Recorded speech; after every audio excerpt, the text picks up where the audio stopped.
గీ BC బిడ్డ నేను ఇక్కడ ఎస్సీయా ఎస్టీయా మైనార్టీయా ఓసీయా బీసీయా ఈ చర్చలన్నీ పెట్టట్లేదు. కామారెడ్డి డిక్లరేషన్ ప్రకారం కాంగ్రెస్ పార్టీ మేనిఫెస్టో ప్రకారం మీరు చెప్పిన హామీలు ఏవైతే ఉన్నాయో తెలంగాణ ప్రాంత ప్రజలకు ఏవైతే హామీలు ఇచ్చిలో ఆ హామీల విషయంలో మీరు చేసిన వాగ్దానం ఎందుకు తప్పారు అంటున్నా. ఒక్క విషయంలో కాదు రేవంత్ రెడ్డి గారు, మీరు చాలా విషయాలలో కూడా ఎందుకు వాగ్దానాలను తప్పుతున్నారో మాకు ఇప్పటికీ కూడా అర్థం కావట్లేదు. ఎందుకంటే ఒక రాజకీయ పార్టీ తన యొక్క అధికారాన్ని కాపాడుకోవడానికి ఎంతకైనా దిగజారుతుంది అనేది చరిత్రలో కనబడిన నిజం. ఒక రాజకీయ పార్టీ తన అధికారాన్ని నిలబెట్టుకోవడానికి ఎంత దూరమైన ప్రయత్నం చేస్తుంది, పోరాటం చేస్తుంది అనేది కూడా చూసాం. దాంతోపాటు అధికారంలోకి రావడానికి ఎన్ని రకాలుగా యుద్ధాలైనా చేస్తుంది అనేది చరిత్రలో చాలా వరకు కనబడ్డ నిజాలు.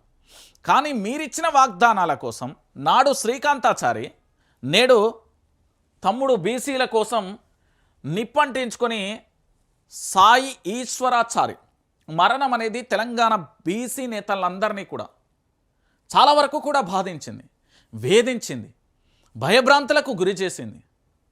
అరే నాడు తెలంగాణ ఉద్యమాల కోసం పూర్తి స్థాయిలో ఇక్కడ ఉండే నాయకులు కానీ లేదా ఆంధ్ర పెత్తందారి వ్యవస్థ కానీ ప్రత్యేక తెలంగాణ రాష్ట్రం రావడం కోసం నాయకులు చేసిన రెచ్చగొట్టే ప్రసంగాల వల్ల యువత మరణించారని ఒక వర్గం పూర్తి స్థాయిలో విశ్వసించింది, నమ్మింది. మరి నాయకుడు ఎవడూ చచ్చిపోలే, కానీ ఇక్కడ ఉండే యువకులే చచ్చిపోయారు. నేడు కూడా అలాంటి పరిస్థితే వస్తుందని రాజకీయ విశ్లేషకులు బలంగా వాదిస్తున్నారు. బీసీ పోరాటం, బీసీలకు 42% రిజర్వేషన్ రావాలి, కావాలి, ఇస్తాం, చేసి తీరుతామని చెప్పింది కాంగ్రెస్ పార్టీ. కానీ 42% రిజర్వేషన్ విషయంలో మాట తప్పింది కాంగ్రెస్ పార్టీ. నాడు తెలంగాణ రాష్ట్రం కోసం బలి తీసుకున్నది కాంగ్రెస్ పార్టీ. నేడు బీసీ రిజర్వేషన్లలో మాట తప్పడం వల్ల ఇక్కడ యువత రిజర్వేషన్లు కావాలని మళ్ళీ ఆత్మార్పణ చేసుకున్నది చాలా బాధాకరమైన విషయం. నేనేమంటున్నానంటే ఈ తెలంగాణలో ఉండే చాలామంది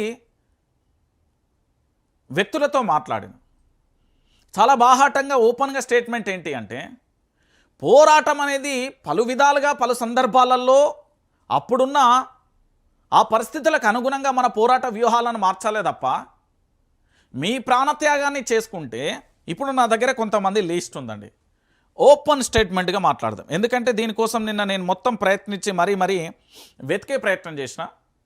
ఏంటి అంటే తెలంగాణలో పూర్తి స్థాయిలో 4 లక్షల మంది ఉద్యమకారులు తెలంగాణ రాష్ట్రం కోసం పోరాటం చేస్తే, అంటే ఉద్యమకారుల గురించి చెప్తాను. ప్రతి ఇంటి నుంచి ప్రతి గడప నుంచి జై తెలంగాణ అన్న వాళ్ళు నినాదించిన వాళ్ళు ఉన్నారు. కానీ